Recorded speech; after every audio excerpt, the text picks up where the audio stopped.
I want to give all honor, glory, and praise to Yahweh, Ba'ashem, Yahweh Shai, Ba'ashem, Makakwadash. I want to give a double honor to the elders and apostles, a great millstone for enduring and pushing His truth. The book of Ecclesiastes, chapter 1, verse 9. The thing that had been, it is that which shall be, and that which is done is that which shall be done.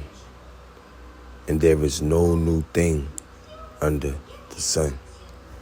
So we may find it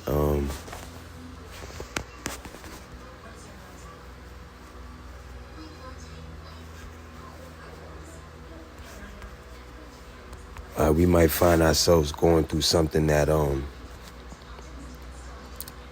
is bothering us.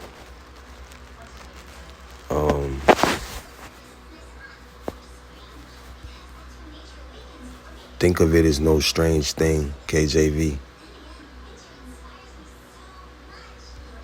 Yeah, we may have things that are bothering us that are, come on now. 1 Peter chapter 4, verse 12. Beloved, and this is for the men or the women. See, this is inspired by a hopeful elect lady who who I wish I was inside of and helping her do her lessons and so forth. Now, and I'm not going off by saying that because it is written for the women to teach the women and children, all right? To matter of fact, we're gonna get it. We're gonna get it.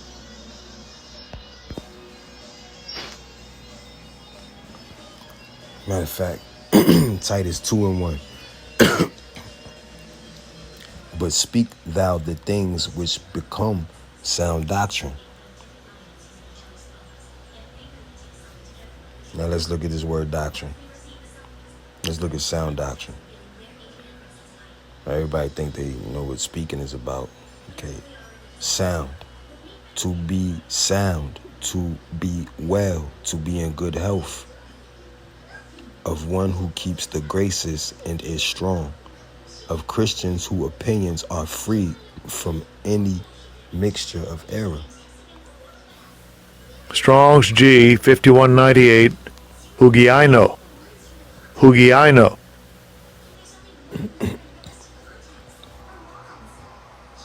Now, forgive me, I couldn't hear the pronunciation.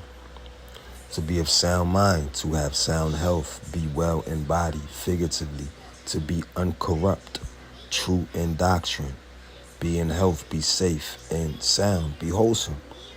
All right? So, to be uncorrupt, true in doctrine. Timothy, 2:1. But speak thou the things which become sound, uncorrupt, and true doctrine. So what is this doctrine? Strong's G 1319. Didaskalia. Didaskalia.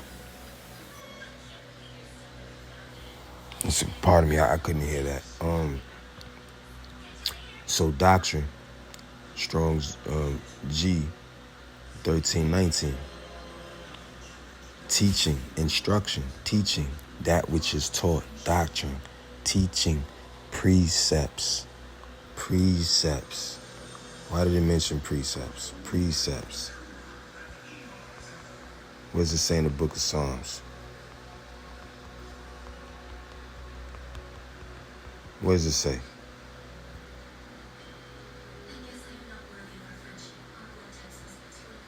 Salaki, I'm sharing my hotspot with my daughter.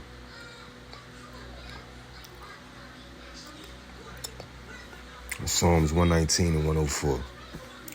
Through thy precepts I get understanding. Therefore I hate every false way. So if you don't have sound doctrine, if you don't have the correct teachings, the correct precepts, you're not going to hate every false way. You're going to embrace the false way because you're going to lean on the false way. You're going to lean on your own understanding because through thy precepts, I get understanding. Get understanding of what? Get understanding of Yahweh and Yahweh Shai, because the will of Yahweh Shai is to do the will of the Father. So you get understanding of the Father of spirits, spirits of land animals, sea animals, everything. What was this? What were we here for? 1 Peter 4:12. Beloved, think it not strange concerning the fiery trial, which is to try you, as though some strange thing happened to you. All right, let's go to this. Oh yeah, we ain't even get to 4 yet. All right, Salakia, I'm all over the place. It's just, all right, first, Titus 2:1. But speak thou the things which become sound doctrine, that the aged men be sober, grave, temperate, sound in faith, in charity, in patience. The aged women likewise, that they be in behavior as becoming holiness, not false accusers, not given to much wine, teachers of good things, that they may teach the young women to be sober, to love their husbands, to love their children. So how you not gonna drink too much wine and be sober? All right, so that's not what it meant. They may teach, okay, to be sober, restored to one's senses. Strong's G 4994. Sofranizo.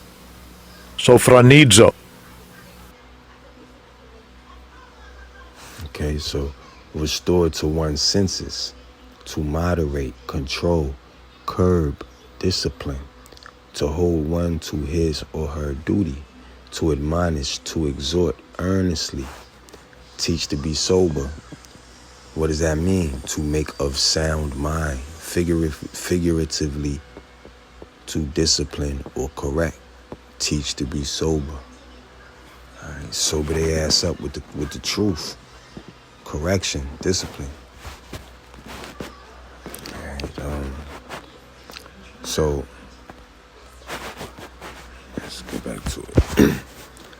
Titus 2:4, the 2:3, the aged women likewise, that they be in behavior as becometh holiness, not false accusers, not giving too much wine, teachers of good things, that they may teach the young women to be sober. Don't say nothing about teaching the men. It says that they may teach the young women to be sober, to love their husbands, to love their children. All right, women get out there and start teaching the men, and the men gonna be like, you know what? I'll make this my third wife. Why not? See, she knows a thing or two. She should know she could be number 3. All right, you focus on teaching the young women and the children. Teach the young women to love their husbands, right? To love who they getting penetrated by, and to love their children, their husbands' children, regardless of who birthed them. To be discreet, chaste, keepers at home. Can't believe I'm talking about the woman. All right, here we go. Discreet. Of a sound mind, sane in one's senses, curbing one's desires and impulses, self-controlled, temperate. All right, so you gotta teach the women to be of a sound mind, to be sane, not sounding all insane, to be in one's senses, acting like you have some sense, curbing one's desires and impulses. All right, controlling the tongue. All right, which is hard. All right, curbing one's desires and impulses, that starts in the heart. All right, that starts in the brain. Self-controlled, temperate. All right, Strong's definition. from the base of G492 and that of G5424. Safe, sound in mind, self-controlled, moderate as to opinion or passion, discreet, sober, temperate. So give us a better understanding of what it meant for teach the younger women to be discreet, okay, to be chaste, exciting, reverence, venerable, sacred.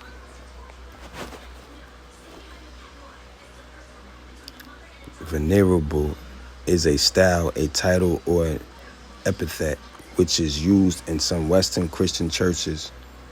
Oh Lord, Catholics who, all right, we ain't worried about all that.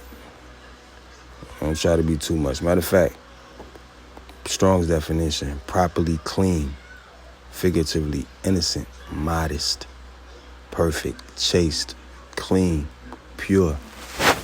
And the only way for a woman to really be clean and pure is in her belief in her doctrine.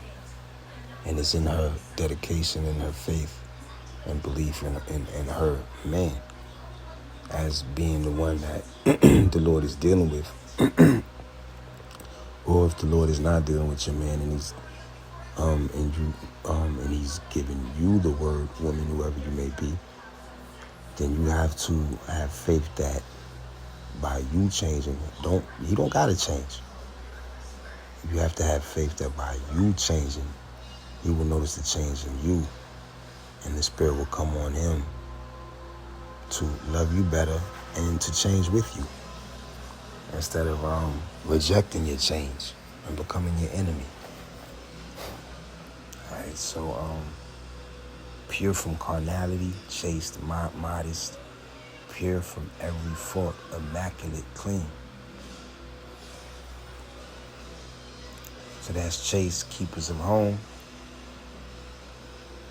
caring for the house, working at home if possible, the watch or keeper of the house, keeping at home and taking care of household affairs. That's handling business, man. Domestic. But see, nowadays, the women don't, if it's not the household affair that they think of, they don't want to be a part of it. They don't want to help you with your household affairs or any of your affairs. And God forbid you find another woman who's willing to help you, then you got a problem. And if the men want to help you, then you must be gay, or you just got to do what she say, or something's wrong with you. Oh, man.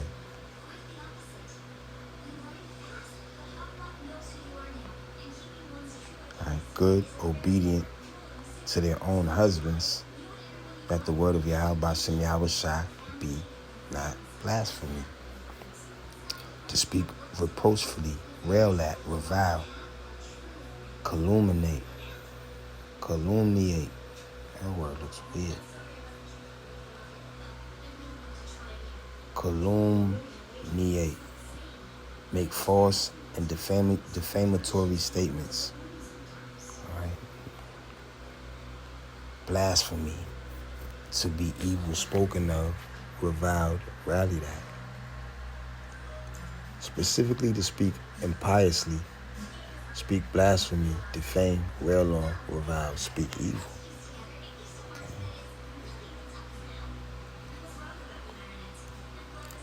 So,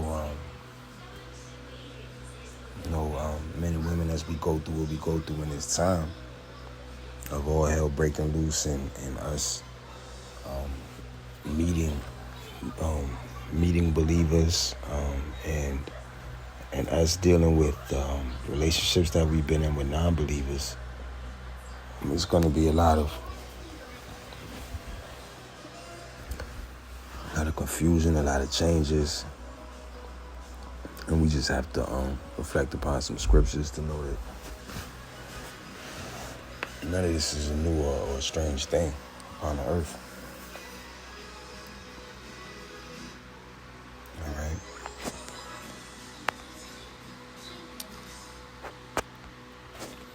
2 Samuel chapter 13, verse 1. And it came to pass that after this, that Absalom, the son of David, had a fair sister, whose name was Tamar. And Amnon, the son of David, loved her. And Amnon was so vexed that he fell sick for his sister Tamar, for she was a virgin. And Amnon thought it hard for him to do anything to her. So he thought it hard. He was finding out that he thought it would be hard for him to, sleep with her and get away with it. But Amnon had a friend whose name was Jonadab, the son of Shimeah, David's brother. And Jonadab was a very subtle man. See, Judites got some shit with him. And he said unto him, Why art thou, being the king's son, lean from day to day? Wilt thou not tell me? And Amnon said unto him, I love Tamar, my brother Absalom's sister. All right, so the king's two sons.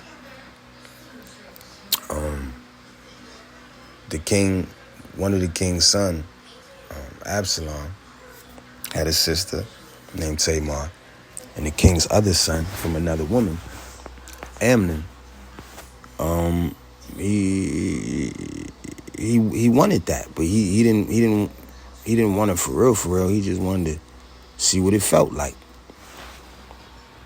and that's what we go through a lot, in and out the brotherhood and in and out the streets. It's highly recommended to keep your beautiful, lovely woman away from these unsatisfied, unfulfilled men. All right. And for you women, it's best that you pay very close attention to what's taking place here and apply it to things that you've seen in your life, whether it be through friends, strangers, or family members. Cousins that try to, sleep with, their family members, women, and so forth. So, as we read in the book of Ecclesiastes, chapter 1, verse 9, the thing that hath been, it is that which shall be, and that which is done is that which shall be done, and there is no new thing under the sun. And then coming into times where it's worse than ever before, you can expect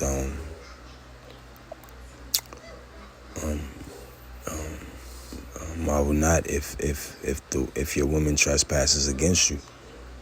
And before you say you have a friend, prove him first. Hopefully you won't have to prove him with your woman. But we're coming into horrible times, and it's fair to acknowledge that even in a so-called royal mind state of knowing who we are, knowing who the king is, king being Yahushua, knowing who we are, knowing who the king is, knowing that this is a lovely lady, trying to obey her father, father being Yahweh. I know I'm mixing like the story of Tamar in with the story of what we're going through now, but when it's all said and done,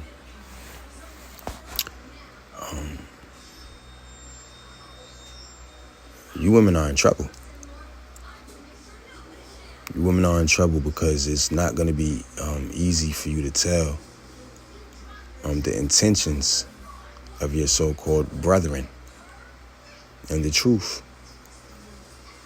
And it's not going to be, and if the king's son can't act right,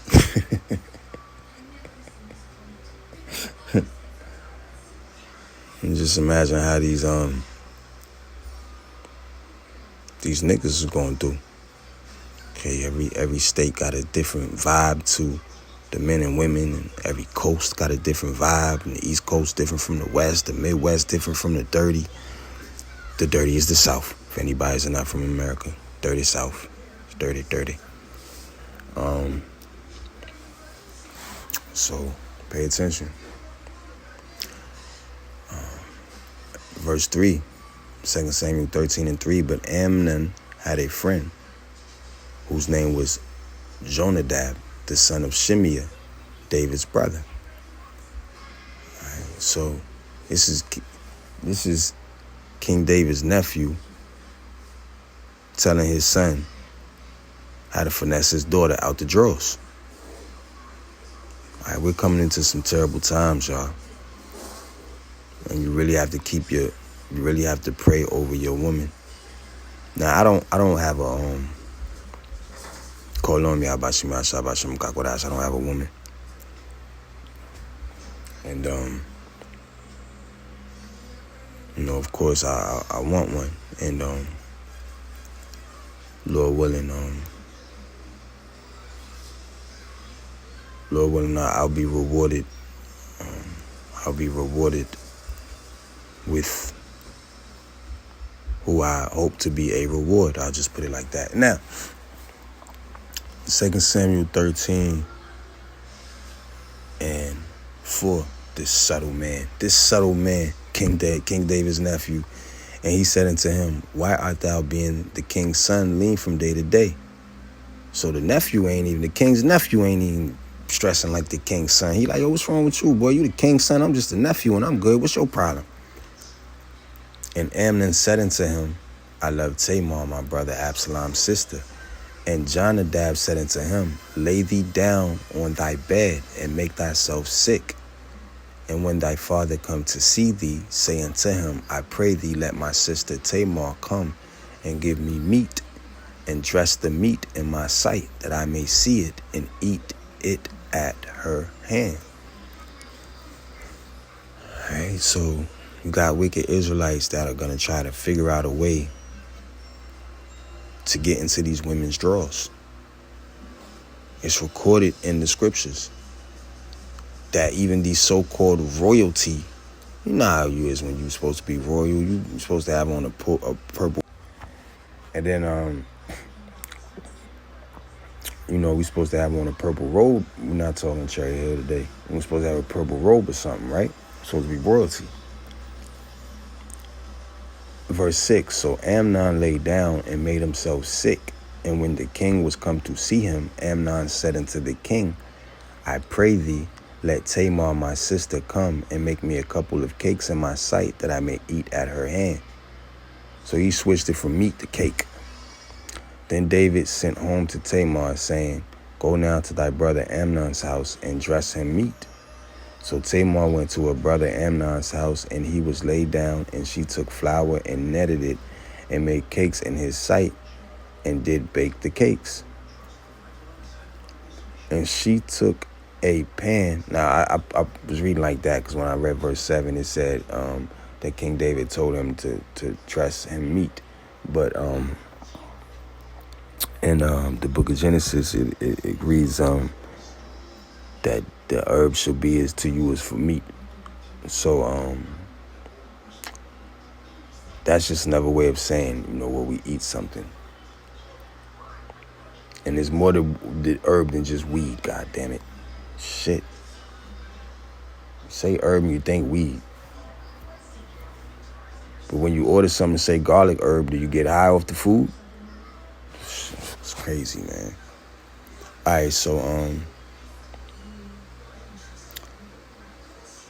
verse 10, and Amnon said unto Tamar, bring the meat into the chamber, that I may eat of thine hand. And Tamar took the cakes which she had made, and brought them into the chamber to Amnon, her brother. Now, this is a perfect example of how wicked the times that we're coming into are, because this is a man's seed doing this to his seed. And we're coming into times to where it's going to be worse than this. And you women, oh my gosh, you women, a lot of you women are going to get coerced into being penetrated by your own so-called brother in the truth, or by your own so-called brother in your family. by your brother allowing someone else to penetrate you, or, making some sort of backyard deal. It's gonna get bad out here, man. So 2 Samuel chapter 13, verse 11. Let me make sure. Yeah, 2 Samuel chapter 13, verse 11. And when she had brought them unto him to eat, he took hold of her and said unto her, come lie with me, my sister. All right, so these is how Israelite niggas really is. All right, and when I say Israelite niggas, I'm talking about in the truth. Because this is the king's son. He knows better. This isn't somebody that was born 5,000 years after the death of Jesus, might not have heard the gospel. After the death of who the world calls Jesus, might not have heard the gospel. This is somebody who knows better. All right? This is the son of the man who killed Goliath. He knows better.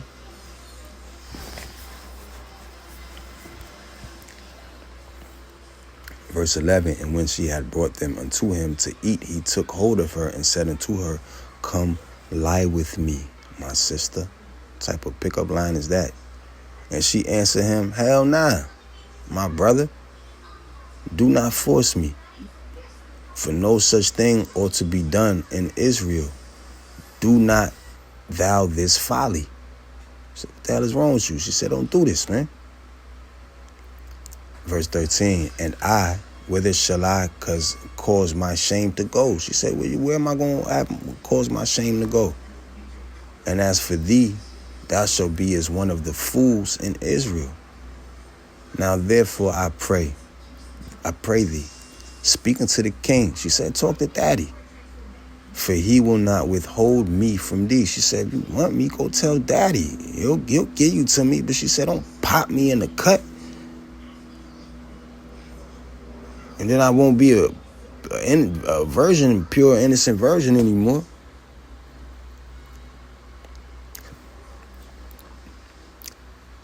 See, what it is that she knew that by him not going about it the right way, that it was nothing but shame and folly, and it was not of the Lord. All right. Verse 14, howbeit he would not hearken unto her voice. He had a goddamn demon on him. But being stronger than she, forced her and lay with her. He ravished her. He raped his father's daughter.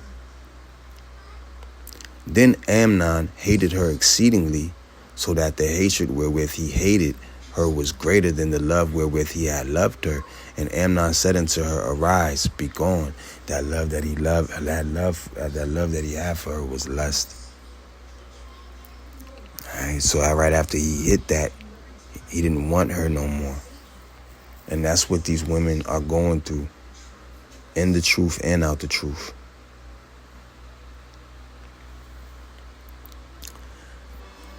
Verse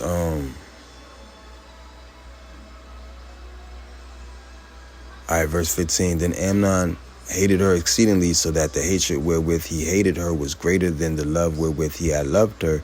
And Amnon said unto her, arise, be gone. And she said unto him, there is no cause. She said, why? How you going to do this to me? And then now I gotta go. She said, this evil in sending me away is greater than the other that thou did unto me. Okay, so by raping a woman and then putting her away is more evil than actually raping her. That's what the scripture just said. Verse 16, that's what the woman just said. And she said unto him, there is no cause for me to leave. There's no cause for me to be going now. You gotta keep hitting this. This evil in sending me away is greater than the other that thou did unto me. But he would not hearken unto her. Then he called his servant that ministered unto him and said, put now this woman out from me and bolt the door after her. That's what you call blocking your number, changing your number, and moving type thing. He bolted the door after her. You can't feel no lower than that. All right, but you women are about to feel a lot lower than that. It just is what it is, man. And you men out here are trash. All right, y'all are trash. Y'all are trash. And that's why it's very, very, very, very, very, very, very, very, very important to try to think spiritually, especially in regards to these women and your sexual desires. Proverbs chapter 6, verse 27. Can a man take fire in his bosom and his clothes not be burnt? Say, mom must have been too hot to handle for the eyes, man. Verse 28, can one go upon hot coals and his feet not be burnt? So he that goeth into his neighbor's wife, whosoever toucheth her, shall not be innocent. All right? And for the record, that nigga got put to death for putting his penis up in Tamar, man. All right, it happened 2 years later, but it damn sure got done. I think this is, man. All right, so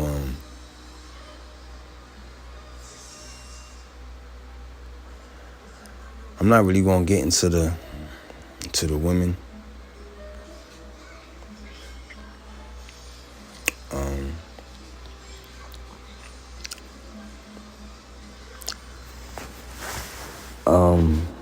I do feel like bringing out these scriptures, but I'm not going to. Now,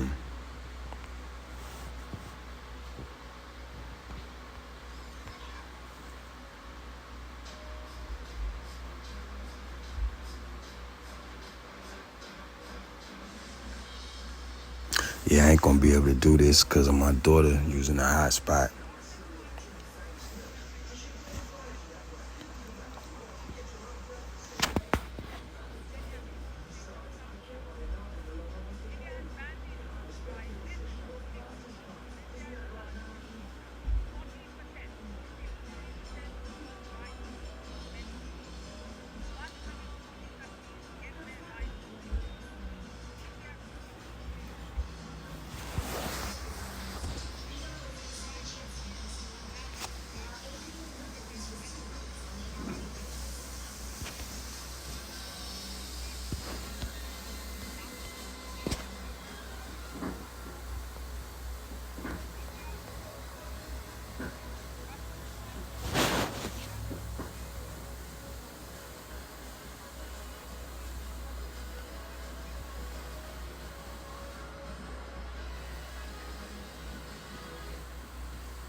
My fault, y'all. I couldn't hear it anyway.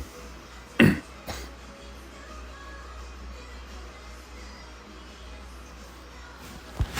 of fact, we gonna go to the book.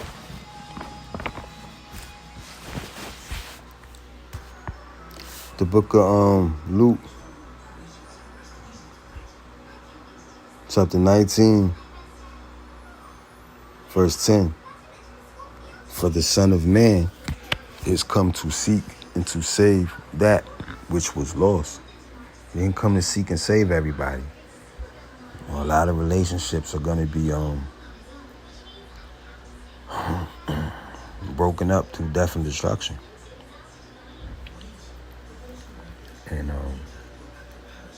man, you just have to understand that as we lose what we may acquire or accumulate, the women are gonna leave us. Right? And women, if you're truly seeking after the Lord, and your man is not, and then he runs across an attractive woman, and he runs off with her and neglects you. That's not your fault. that's actually a test to you to see if you will do the checklist according to the scriptures. And if you do, then you are free. You are free to go. You're free to go. Isaiah chapter 36:6. Lo, thou trustest in the staff of this broken reed on Egypt, whereon if a man lean, it will go into his hand and pierce it. And this is spiritual Egypt. And if you trust on this staff of this broken reed, if you lean on it, what does it mean when you lean? It means you could rest comfortably. It means you need it to support you. Alright? You even need it to support you up, or you can rest comfortably.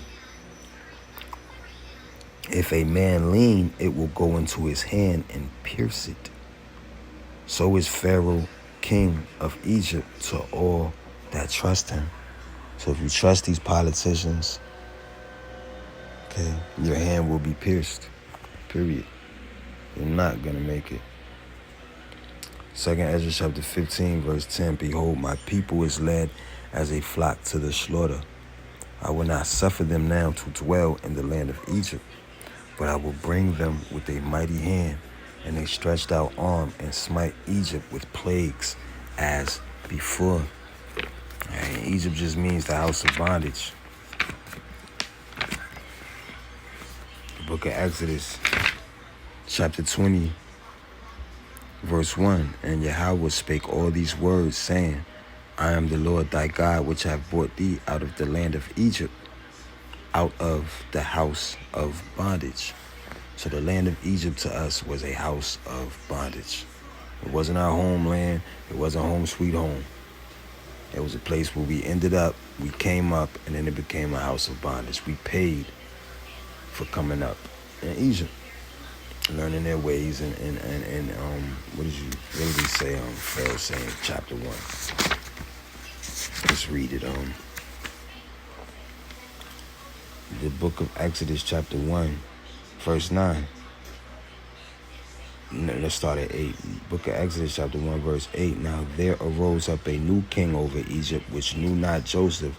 And he said unto his people, Behold, the people of the children of Israel are more and mightier than we.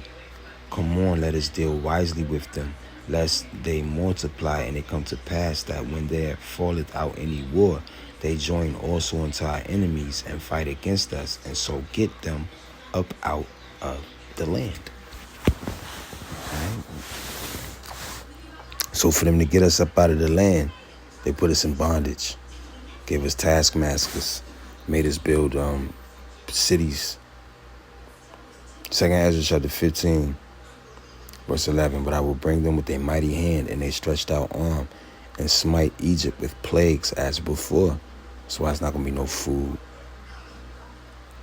And will destroy all the land thereof.